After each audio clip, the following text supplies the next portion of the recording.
we've seen these before. The last couple of seasons, he's got to this stage where we've hit a bit of a crisis in form, and he's spoke about how much he loves the players.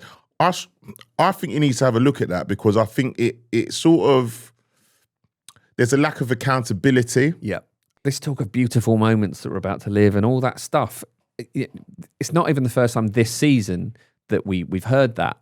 And though we've been very good at reacting to things, as you've rightly pointed out, and going on these good runs, there is still a sense, and we felt this a lot, especially when we've been kind of scraping through games and not always putting in the most convincing performances, that we don't necessarily always look like we're enjoying our football. No. And if you look at Man City and the way they played at the weekend, and obviously the way they played in the Carabao Cup, psychologically, you can tell those teams are in very, very different places. And I think this idea of talking about beautiful moments and that kind of thing is supposed to put us in a mindset where we do go out and enjoy it and express ourselves. But for whatever reason, it isn't quite working in the way that I would hope it would. And I think you're right. Something needs to needs to change there. I feel as though, look, our fan base is partially in meltdown at the moment, and then there's some crazy things coming out about, you know, the fact that, you know, even if we win the league now, it apparently would be a failure, which is a joke. And literally get a grip, people, because that is the golden, you know, the holy grail this season. We need to win the league. It's the main bit of the sport. It is. Come on, like, it's 22 years, but we still need to calm people down a little bit and show a little bit of, like I say, accountability, and just address what actually did go wrong, so we feel like we're on top of it. And I feel like that would work better now. I think that plays better than, I love my players, we're on a beautiful, harmonious ship, and we're going to have some beautiful moments. It sounds like wishful thinking. Hello and welcome to The Thing About Arsenal. It's been a few days now, hasn't it? And I think one of the things that's been interesting about this season in particular is that if we've had a disappointing result or performance, we've often been able to take stock, look at the league position, look at how we've been doing in Europe, and go, actually, let's not get carried away. You know, things aren't so bad. There's a lot still to play for. But after the Carabao Cup performance and result, and after this result and some of the sort of defensive elements of that performance, it does feel like this is a little glimpse of what could be the kind of the bad thing that we're all worried about happening, doesn't it? Yeah. So how are you feeling about that? Okay. After that performance, I did, you know, on reflection, I didn't think it was as bad, taking it as the actual game, as I feel as though everyone's reacted about it since. There was some positives. There was a very good Odegaard performance. There was obviously an outstanding Max Diamond performance. But yes, there was this feeling as it gradually went, as I went through Sunday, and I was told by Laura to stay off social media, but I didn't. And as I went through Sunday and I started to see the Arsenal fan base reaction, I was like, okay, we might be in a little bit more trouble than I initially felt like we were. It's a cup loss. Look, we weren't going to win the quadruple. Like, as much as I was being bullish all season, it wasn't going to happen. It's never been done for good reason. It's never been done, especially not in this day and age of modern football. It wasn't realistic, but it did hurt going out of two cups so close together in such quick succession. I don't think the international break helped, because what we as a club have done well so far, as you just mentioned, we've bounced back and gone on runs after losses, quite significant long runs of good form after losses. And I feel like the international break maybe broke the rhythm of that, because we, you know, Arteta's very, very intense, and boys will get the boys together and we'll get back on a run. And I feel as though that kind of muddied the waters a bit.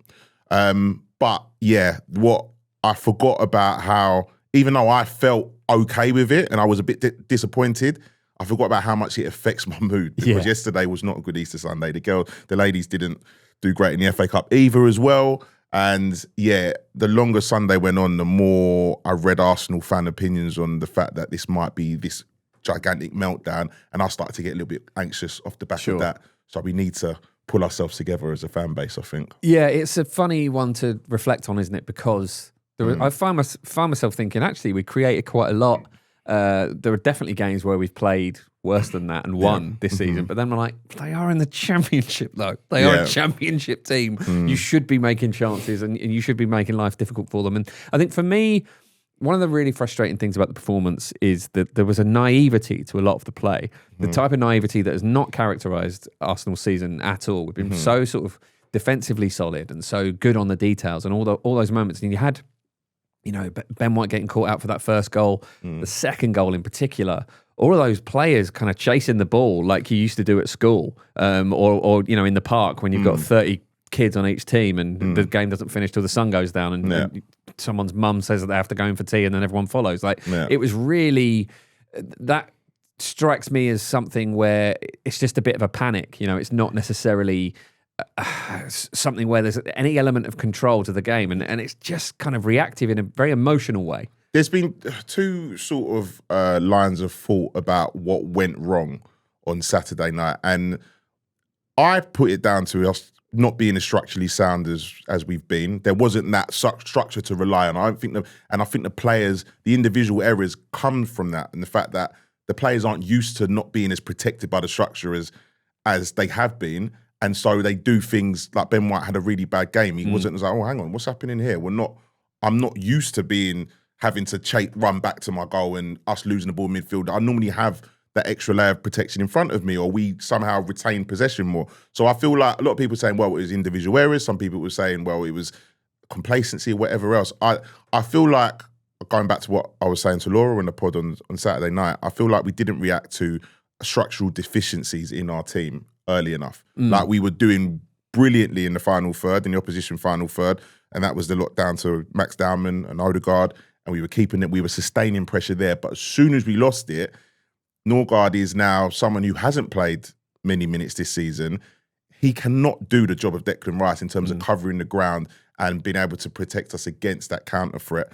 And we saw that very early on. I said on Saturday, we got punched in the nose quite a few times and we didn't react. And as a team, maybe Arteta realised that he can't really trust in the team to work it out for himself because they're so used to things being so well organised and planned and prepped for games.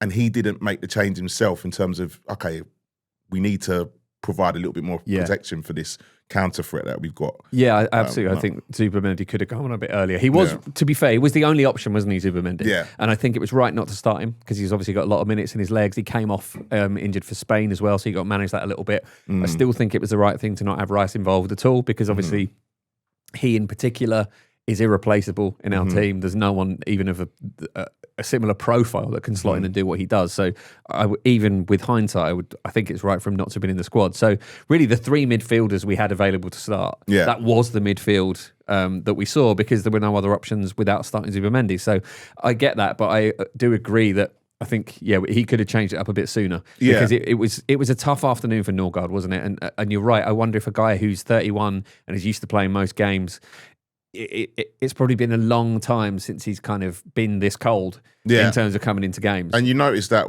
particularly on the first goal, watching him run back, chase it, he looked like he was running in treacle. And I don't blame him because he had so much ground to cover. But also when you play Miles Lewis-Skelly at left back, who is going to offer a little bit of support, he struggled positionally as well. I feel like he took too many touches in possession, and also he got caught out being places he shouldn't be as well in transition. That's it, isn't it? You're right. If you're going to play Miles Lewis-Skelly, one of the strengths of his is he tucks in and he gives you that other option. And there were a few times where it wasn't there. There were also kind of mistakes from Gabriel and from Mosquera in kind of giving balls away that you wouldn't normally expect them to. So all in all, just a really sort of bad defensive day at the office where that half of the team kind of let down their counterparts up the other end. So Mikel Arteta was exactly as you'd expect in the post-match interview. He said, I love my players. I'm not going to criticise them because we lost the game here in the manner that they tried. And the way they are putting their body through everything, some of them probably didn't even have to be here today. I'm not going to do that. I'm going to defend them more than ever. And I like that he said that in the press conference. He's not going to go, some of these guys aren't fit to wear the shirt. Arteta out, is he? He's not going to do that. No. Don't want him to do that. But I do feel like I look at some of those performances and I think based on the Foggin standards that we've heard so much about, there do need to be some consequences, I think. Not in terms of players being told to train alone or anything like that. But I think more in terms of the pecking order. I think Ben White in the form he's in, I think now, if Timber's not available, I'd be tempted to start Mosquera at right back. And Mosquera had a tricky afternoon himself, but he's younger. It's his first season in England. I think you give him a bit more leeway. I'm looking at Miles Lewis-Skelly again and thinking, Yeah, it's a little bit of a liability is maybe a bit strong, but he has not had I don't think he's had a single good performance for us this season, really. There's a few players there. Martinelli as well, I'm thinking, is Madueke ahead of you on the left in the pecking order now? Something has to shake this up. Yeah. I think, well, with Miles Lewis-Skelly, I think there's a bit of a crisis of confidence there. Yeah, he played well for the under-21s, but he's second-guessing things, which isn't the style of player he is. He needs to be in flow state. He needs to be free-thinking and expressive. And if you haven't got that confidence, it's very hard to play in the way he plays. In terms of Mikel's comments, we've seen these before. The last couple of seasons, he's got to this stage where we've hit a bit of a crisis in form, and he's spoke about how much he loves the players. I think he needs to have a look at that, because I think it sort of, there's a lack of accountability. Yeah. And I don't think you've got to throw players under the bus, but what I think he's trying to do is say, look, it's my fault. Without saying it's my fault, it's like, let me take the pressure off the players and whatever. I don't think it works. No, I don't either. And it hasn't worked. I mean, the players know he loves him. And even if he's, realistically, we know, Mikel's probably not telling the players that. He's probably telling the press that. He will have dug out players for poor performances, because you will have to. We've seen it before. Now, Tom Eade on Internet Cesspit X pointed out to us that April remains the only month that Arsenal have failed to win at least half of their games under Arteta. And this has been a problem before. And as you say, this has been the reaction before. Obviously, there's a bit of sort of kind of psychology to that. But this talk of beautiful moments that we're about to live and all that stuff, it's not even the first time this season that we've heard that.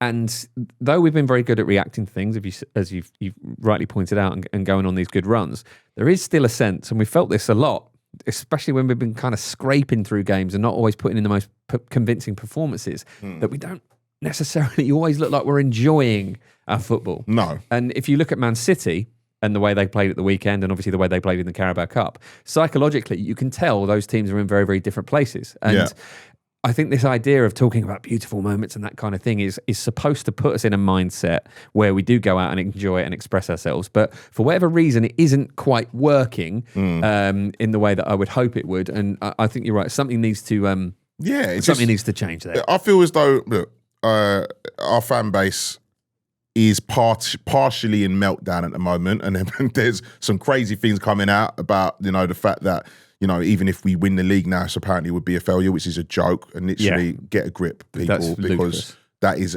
the golden, the holy grail this season. We need to win the league. It's the main bit of the sport. It is. Come on, it's 22 years. But in terms of that, unfortunately, and our fan base sometimes are our worst nightmare, our own worst enemy. Our fan base, sorry. We still need to calm people down a little bit and show a little bit of, like I say, accountability, and just address what actually did go wrong, so we feel like we're on top of it. And I feel like that would work better now. I think that plays better than, I love my players, we're on a beautiful, harmonious ship, and we're going to have some beautiful moments. It sounds like wishful thinking. It does. And I think there's certainly an issue with essentially the profile of some of those players we were criticising earlier. They're all squad players, really, aren't they? Your Ben White, Miles Lewis-Skelly and Christian Norgard type profile of players. I'm hoping that might lull opponents into a bit of a false sense of security once Timber's available again, which I think is sooner rather than later. Declan Rice, but Mendy starting in that midfield is a very, very different proposition. But he is going to have to get a bit more out of these players that have to come in and deputise in case they're needed and for later on in games. So Mathis, I think that's how you pronounce that, on Instagram, has been in touch. So that's @ThingAboutArsenal, by the way, if you want to give us a follow on Instagram and get in touch that way. And Mathis says, is the loss a tactical or a mental thing? Is Arteta overthinking, or is the pressure just too much?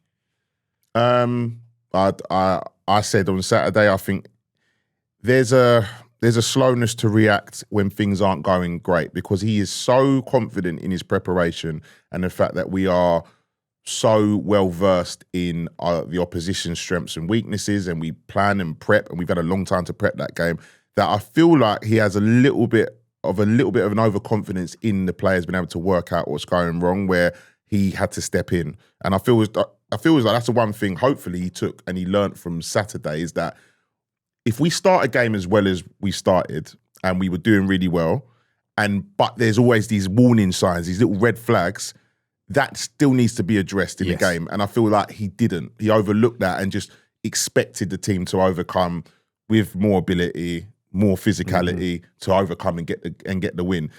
And 9 times out of 10 that works. But sometimes you got to say, all right, what do I need to do here? Even if it's a case of having a word with Miles Lewis-Skelly and saying, look, don't push on so much, tuck in and support Norgard for the next 10, 15 minutes so we can sustain some more pressure in the final third and we can make something more or try and make good of the pressure that we'd created in the first half. Little things like that. And I don't know, I didn't think I saw that. I might be wrong, but I feel like there is an element of that being the issue on Saturday night. The psychological factor will come in now. We'll see if there is a psychological issue with how we react to in the game on Tuesday in Lisbon. If we see more of the same, then there may be a psychological thing. If we go a goal down and we don't react as we should, or the structure's not as tight and as reliable as it has been, then maybe there's a structural. But I think it's too early for it to be psychological. I think 2 losses, your 5th loss of the season, I don't think we should be saying that the players can't handle the pressure at the moment. Yeah, there is obviously a psychological element to all games. And I do think, personally, there is a clear kind of mental issue with these players in terms of that pressure. But that it was clear that this was going to be the case at the beginning of the season. You know, I mentioned earlier that the City look like they're enjoying it and Arsenal don't, and that's obviously informed by the way the seasons have gone in the past. You know, and this is always going to be something that Arsenal have to overcome. If we manage to open up a 12-point lead, these conversations will be the same until it's mathematically impossible for Arsenal to mess it up. That story will be there, and that has to be okay. You know, they just have to wear that and have to take that on and consider that as part of the challenge. Now, JD Ferrugia has also been in touch and says Odegaard wasn't discussed much post-game. I was pretty happy with what I saw. What do you guys think? Now, we've touched on it a little bit, but I think it's worth doing a bit of a kind of deeper dive on Martin Odegaard, because firstly, I can't really believe he's getting stick for his part in Southampton's opener, because it was a long way from the point where they actually scored their goal. But I thought he looked very sharp and kind of slotted in and played the type of game that I want him to be playing. He took creative responsibility. And that's what I feel as though at times, I wanted to speak a little bit more about this later on, but it's good to speak about it here probably as well. In the Gabriel Jesus interview during the international break, there was certain telltale signs or things that he alerted us all to in terms of what he was saying to Eze. And he said that Eze is getting annoyed with me because I keep telling him, we need you to have more of the ball. We need you, go and find the ball, go and get the ball. Don't go back to get it. He's basically saying that's what Odegaard gives you. And that's where I've been saying a lot in this season that Eze sometimes, recently he's been better, he's struggled to impose himself in the game. There is never that problem. Odegaard never goes missing. He always looks for the ball and he's always involved in whatever good things we're doing. Even sometimes it means he might miss the shot in the ozone area, which he did in the first half, and sometimes he might not pick the best pass, or he might mess up that through ball in the final third, but he's always available. And I feel as though that is something that we've missed this season, and it helps you sustain pressure and dominance. If you want to dominate a game, you need a player who's going to make sure that you can retain the ball in the final third and is there to encourage other players to make the runs that are needed to be made. And I feel as though he brought that structure in the final third, and I was really impressed by Odegaard's performance, and hopefully that is a sign of things to come. I think actually when Odegaard gets criticised, it's never because he goes missing, is it? No. It's because his range is a bit off, and you know, maybe he picks the wrong ball, or he overhits or underhits something. Yeah. But it's never from a lack of being involved. And No. I think you're right, and I think we've been very, very unlucky, and he's been very unlucky with a number of different injuries that have meant he's never really got up to full speed at any point this season. And I think he's potentially crucial in this run-in. I know a lot of players they grow in stature in their absence. We see it with our players all the time, and it happens at all types of clubs. But a fit and available Odegaard is going to make a really, really big difference to how much we can control games. And I also thought his combinations with Max Dowman were really encouraging. Yeah, exactly that. I feel as though they look very similar. I made the mistake. I think commentators made the mistake in terms of when they each had the ball and getting the wrong way around. But Yeah, I mean, he's a captain. And there's different leaders in our team. We've got all sorts of leaders in our team, but he's the one who leads by example. He may not be the loudest, but he's a man that sets the press. Off the ball, on the ball, he is always there. And he's always visible and present. So I feel like you need that. When games start going against you, which can happen over the next 9 to 12 games, that will happen, or not how many of games there are left in the season, that will happen. You need players who take responsibility, and I think Odegaard is that. Absolutely. Now, before we go to a break, Super Don Pan has also been in touch on Instagram and asks, are we really going to blow it again? Now, I hate this type of talk, but I just do think you have to be completely honest with yourself, don't you? And just be like, yeah, I mean, you are staring down that feeling because of previous seasons and going out of 2 cups in quick succession, one to a championship team. I don't think we are. I actually really don't. And part of that is kind of me mentally steeling myself. No. But I do think, the cavalry will come back. Mm-hmm. We're in a really, really good position in the league. I don't think we're going to win the Champions League. I don't think that was ever realistic. I don't think we're ruthless enough. No. We need a lot of luck. In terms of how those really, really top teams kind of can bury you with a half chance. I don't think we have that about us enough. But I think in the league, which, as you say, is the most important thing, I still feel like we're going to get this done. Oh yeah, without a doubt. I've been quite resolute all season, maybe too bullish at times, but I think the league is done. I'm sorry. I think it is. I feel like listening to what Arteta said about certain players, and he's acknowledged probably for the first time openly that Saka probably hasn't been at his best. And he said recently about needing him now. Declan Rice, we were missing. We had no Saliba, we had no Timber, we had no Nkapia, we had no Raya, we had no Zubimendi to start that game, we had no Gyökeres. That was a genuine B team on Saturday night because we were prepping and prioritising the Champions League and League. So that's what we have to we need to contextualise that loss a little bit by saying that genuinely was Arteta saying, well, let me just save my big guns because we're about to go into this really, really important stage of the season. That hopefully will ring true from Tuesday night. But yeah, I for me, you look at it, what would need to happen, there's been no precedent for that set in this season in terms of what City have to go and do to apply a necessary amount of pressure. Don't get me wrong, the Etihad game, anything can happen. I still think we probably nick a draw out of that. If we win it, then we've won the league. But we nick a draw. But take that game aside from it, you've got 6 other games where realistically 4 or 5 wins would do it anyway. So there is a lot of importance and there's a lot of pressure on that Bournemouth game. And it is game week 32, which you don't have a great history of doing well in game week 32. So I'm very aware of that. I get it, Arsenal fans, but we need to pull ourselves together because these next 2 games, realistically, we could be in a very, very different position if we do the business in the next 2 games. And our squad is very, very well prepped, but also they're rested. We've had the equivalent from our starting 11 of a winter break. We've had 3 weeks where I know some of the players are carrying injuries and knocks, but they've been rehabilitated and we're rested, which we don't get. That's a luxury at this part of the season. Yeah. So we have to sort of, just to give us a little bit of optimism, our players might actually be ready for this period now. They might be. The mood changes very quickly, doesn't it? Yes. So you heard it here first. We're not going to balls it up. Don't worry about it. So coming up after this, we are ready for sporting.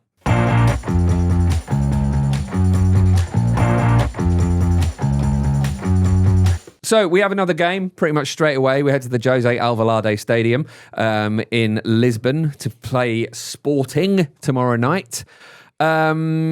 I'm really pleased that we have another game straight away because I think it's what we need. And really, who better to tell us a little more about Sporting than European football expert Andy Brassel? He's, of course, the co-host of On the Continent, another show here at Stack, which is all about European football. And it is really good. Give it a listen if that is your bag. So here's what Andy had to say when we asked him for his thoughts.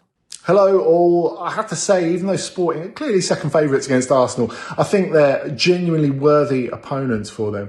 And really, you just have to go back to the way that they got here to the quarterfinals in the first place. Remember the fact that they were 3-0 down to Bodo Glimt, written off by absolutely everyone, and came back to not just beat them, but absolutely marmalise them in that second leg. Rui Borges, their coach, said beforehand, look, if there's any team that can come back from 3-0 down, it's us. And the 5-0 really doesn't do justice to how they just overpowered the Norwegians in a way that Manchester City, Inter and Atletico Madrid, to name 3 teams of late, weren't able to do. And that physical side to them, I think, makes them a really interesting match to Arsenal, even though Morten Hjulmand, their skipper, who really sets the tone in that sense, is suspended for this first leg. They do have that bit of craft in midfield, and you look at Pedro Gonçalves, who scored that brilliant goal at the Emirates a couple of years ago, and Trincao, 2 players who didn't really work in the Premier League because maybe they were a little bit young. They're now in their mid-20s, playing really, really well, and they can both score goals. Not forgetting the Colombian Luis Suarez, of course, who was banned for the game on Friday night against Santa Clara, but they still scored 4 anyway. They're free scoring at the moment. So to summarise,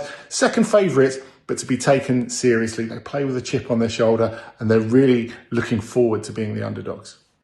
So thank you for that, Andy, and for also introducing me to the word marmalise, which is wonderful. If you want more European football chat, just search On The Continent in your podcast app or on YouTube. You can also find a link to their recent video in today's show notes where they spoke about Sporting at length. It's a really great watch. So a lot to chew on there from Andy. I think again, we looked at this side of the draw. And you obviously you plot out the teams you expect to be playing. We're happy with Sporting, really. Yeah. We have to be honest about that, as we were with Bayer Leverkusen as well. But they are obviously a threat. They score a lot of goals. They have a really good record at home. How are you feeling ahead of this one? Not as confident as I was maybe a week or 2 ago. Don't get me wrong, they're a good team. They're not the same team that we beat, scored 5 against last season. Was it last season? They're not at all. They don't play Ruben Amorim's silly 3-4-3 anymore. They're a lot more solid. They play this 4-2-3-1.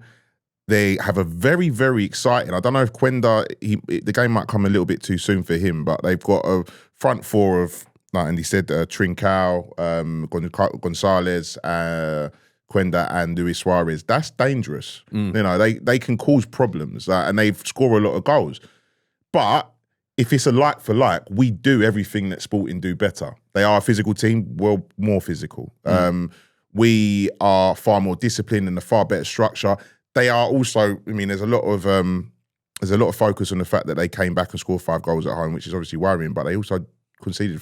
They were 3-0 down after the first leg. So they're capable of having that, which Arsenal aren't capable of having that sort of calamitous game. Because they were amazing against Bodo Glimt in that second leg, obviously, but the assignment is such an unusual one, isn't it? You've got to go and score 4 goals and you've got to make every second count. They absolutely peppered their goal. I think it would be... Obviously, they are a very attacking team, and I'm not saying they're not going to come out and try and hurt us because home advantage is big for them. But they can't really do that in the same way because it will leave the back door open. So I expect a sort of very physical, very direct game from them. But I think essentially the round before kind of becomes irrelevant, really. And it is a game that we are favourites in, for sure. Of course it is. We are going to have to work much harder than we've seen in the last 2 games for us to get something. I think that's a big thing with Europe in particular, isn't it? It's a real physical test. We saw in the Bayer Leverkusen first leg that was hard work, really, really hard work. And at this stage of the Champions League, everyone is there on merit at this point. They're all good teams, regardless of the profile of the league they're from or whatnot. They're actually quite a threat from set pieces because they've got Inacio and they've got Diamande at the back and Luis Suarez. Big players, but well good at coping with. A lot of their threats, don't get me wrong, we're very good at coping with. If we've got even a Calafiori and Timber, I don't know if they're going to be back. Because that's my biggest issue going into that game is how much of our back 4 can we retain for that game? And I don't know at the moment. We don't. Gabriel went off on the weekend with a niggle. He was pointing his left knee. It was his right knee that caused him to miss the international break. So who knows about that? Arteta was typically tight-lipped when asked about his injury, but he said when a player asks him to be substituted, it's not good news. We'll probably have more ideas on who's available after various training pictures come out from earlier in the day. So by the time you hear this may be a non-issue. Jurrien Timber wasn't in the squad on Saturday, but a return date seems to be imminent. Ben White struggled a lot on Saturday. I wouldn't be confident starting him in this game, even if Timber's not available. Saliba came off the bench, so he's clearly available as well. Another factor that's pretty massive, actually, is David Raya being back. Oh, yeah. Because obviously we've seen Kepa Arrizabalaga in the last 2 games. We all know what happened in the Carabao Cup final. And though he didn't really make any sort of direct mistakes, shall we say, in the game against Southampton, the backline is still very, very different when David Raya is there. Oh, yeah, 100%. I mean, you can tell. I think when you have a structured system, which is what Arsenal are, there's certain elements of continuity which are needed, which is Saliba playing out from the back. Mm-hmm. We're very used to that in terms of our patterns and everything else. Also, the aggressive Raya on his line, the fact that he can start attack so quickly, the fact that he is, if the ball goes over your head, he's probably got that makes a big difference. We're talking about psychology earlier on and how the team deal with and cope with the pressure.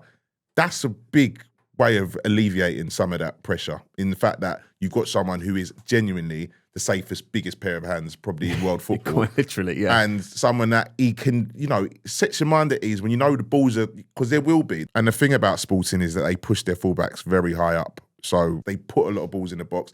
They have got aerial threats in the team. Knowing that you've got someone that can easily deal with that, and then also that can pick up the ball and then spark an attack, and so we can transition quickly, will make a big difference. So we overlooked that. We didn't have Saliba or Raya start against Southampton. Probably a very different game in terms of us being able to sustain that dominance if we have those two playing. And they will be starting on Tuesday. So another thing to be positive about. This is a must start for Calafiori for me. Yeah, I know he 100%. played a lot last week and had a really disappointing experience with Italy, but he is so far ahead of Miles Lewis-Skelly that he simply has to start this one for me. And as I said, if Mosquera's not needed elsewhere, he'd be my choice over White based on recent form as well. Yeah, I think it's a game, if we can start quick, if Sporting Lisbon, from what I've seen in my basic research of them this season, if they concede early, I think you can run away with the game with them. It's whether we allow them, and that's what we allow. If you allow them to get the stadium up and to get everybody, to get a raucous atmosphere going in there, it could be a difficult game. But we just control that for the first part of the game. They will come out quickly. They will.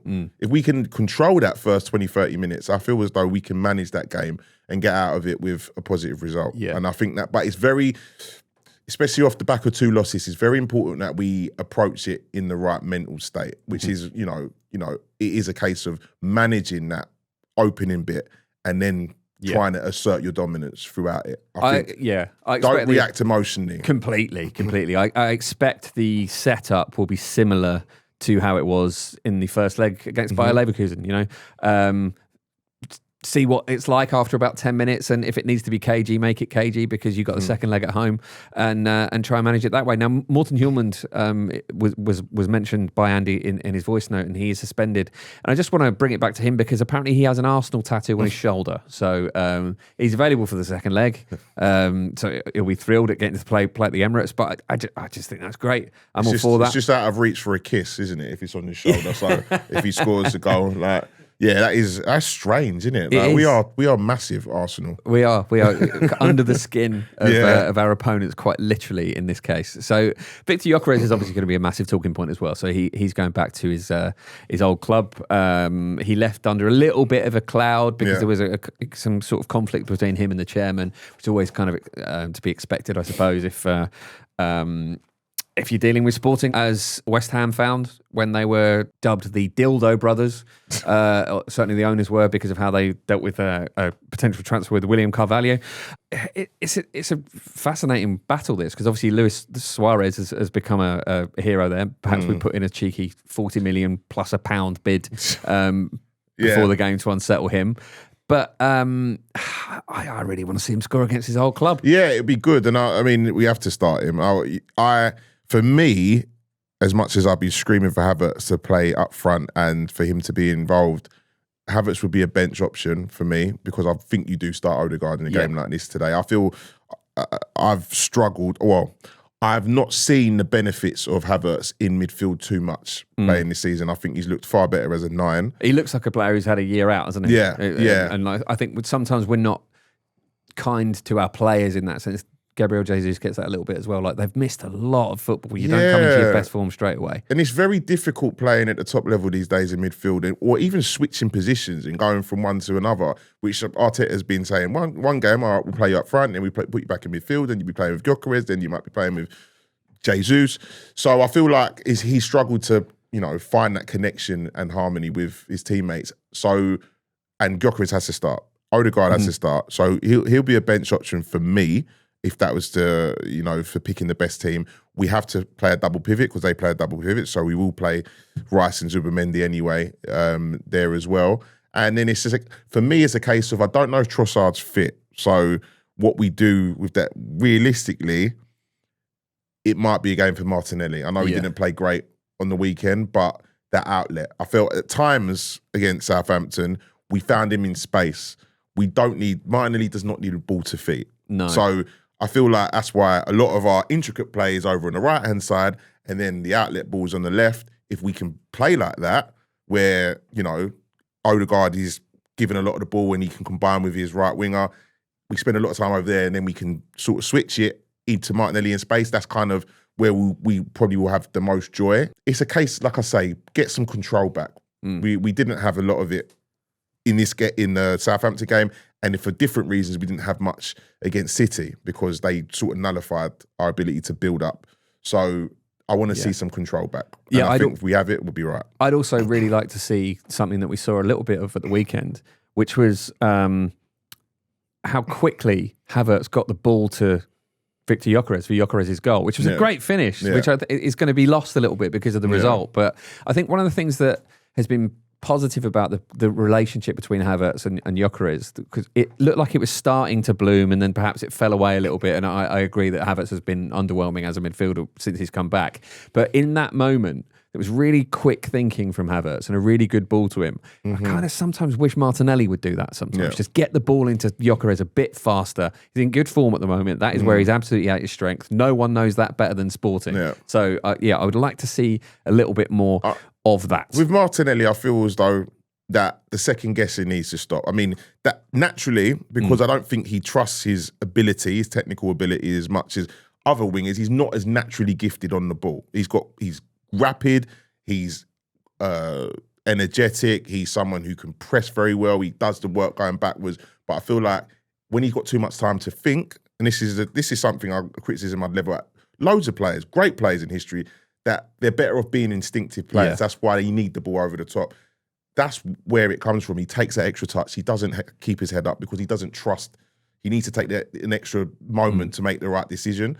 So we need to play to his strengths, which is an instinctive player, and him being in space rather than hugging a touchline with the ball to feet, not knowing what to do or not seeing that pass on the underlap. I think that's where a lot of the problems we've had with Martinelli have come from this season, I think. He's been really good in the Champions League as well, hasn't he? And I think that's something you have to factor in, really. I remember earlier on in the season, when we were just sort of looking at the makeup of the squad and we were thinking that Eza would play more often on the left and that Madueke would be an option there as well. And it felt like a challenge to Trossard and Martinelli, and both of them responded really well. Initially, Martinelli obviously gets that goal against Man City, which remains his only Premier League goal, incredibly. But he did well off the bench in a couple of games as well without sort of scoring or assisting, and he did really well in Europe. But that does feel a long time ago now, isn't it? How are you feeling about him in particular? Because a lot of people are sort of screaming about how he should be sold in the summer, and I think even if you take the temperature down on that a little bit, it does look to me like he's a player who's sort of plateaued, and he has had a lot of opportunities to grow and turn into the player that we thought he might be, and it hasn't quite happened yet. Yeah, we've given him every chance. I don't think he's ever really, since 22-23 season, he's never found a consistent spell of form where you thought like, I'm going to make this left wing position my own. He's never looked undroppable. No, he's never, not at all. So I feel like impact subs, there's a lot of what we're finding out as this season continues and progresses, is that there's a lot of players that are brilliant for the last 30 minutes of a game, and he falls into that category for me. And but then again, I felt the same about Trossard up until the start of the season. He started the season so well and he made that left wing position his own, but he's sort of tailed off recently as well. So, like I say, there's still plenty of time this season for him to make yourself a hero, which is what I was saying on Saturday's show. Everybody can do that. You still have a chance for the club to maybe build you a statue. That is the best way of putting it. But like I said, I've not seen a lot to hang my hat on with Martinelli this season. Yeah, I mean, this would be a great time, Gabby. As I mentioned earlier, I'm really pleased that we have another game so quickly, and it's a game that is of huge stakes, massive stakes, and there's a sense as well that it's easy to get overwhelmed by the prospect of all of the things that might go wrong, but this is the Champions League, right? Even if you're not playing one of the sort of European giants from the top 5 leagues, it has to be a galvanizing thing, right? Yeah. You as a player, you must hear that music and get those goosebumps and just feel like you must be in the right place if you're there at all. So I hope that this game can be a positive performance and a positive result that can banish a lot of the talk that we've heard. Yeah, on just following on from that, there was a lot of players that would have been sitting at home watching Saturday night's performance and be thinking, I need to right the wrongs of this. Yeah. I want to change the script. I want to actually address what's gone wrong. And you have the opportunity to do it on the biggest stage in the world. So nothing's going to get you up for a football match more than motivate you for a football match more than that. Massively. You they are in charge of what happens, and I hope that we see them express that. So before we go, we wanted to continue our shout outs for Arsenal supporters groups all over the world. Last time ahead of Leverkusen, we heard from Arsenal Germany. So today we are hearing from Arsenal Portugal, who very kindly sent us this message. Hi everyone. I'm Sofia, Vice President of Arsenal Portugal Supporters Club, and I'm here today to tell you a bit about our community. So, we started back in 2014 as just a small Facebook group, literally a handful of Arsenal fans here in Portugal. There were only a few of us, and our very first ever meeting was held that year in the city of Viseu. Since then, we've grown a lot. We kept finding more Arsenal fans around the country, and in 2018 we became an official supporters club. Now we're over 100 members and a really active community. We do monthly meetups, mostly in Porto, Coimbra and Lisboa, where we hang out and watch the matches together. About this Tuesday, we'll be in Lisbon, meeting at a place called Taylor's, really close to Alvalade Stadium.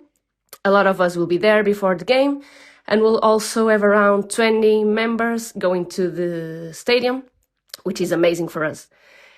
Last but not least, if you're coming to Lisbon, just enjoy it. Get there early, take in the atmosphere, explore a bit maybe.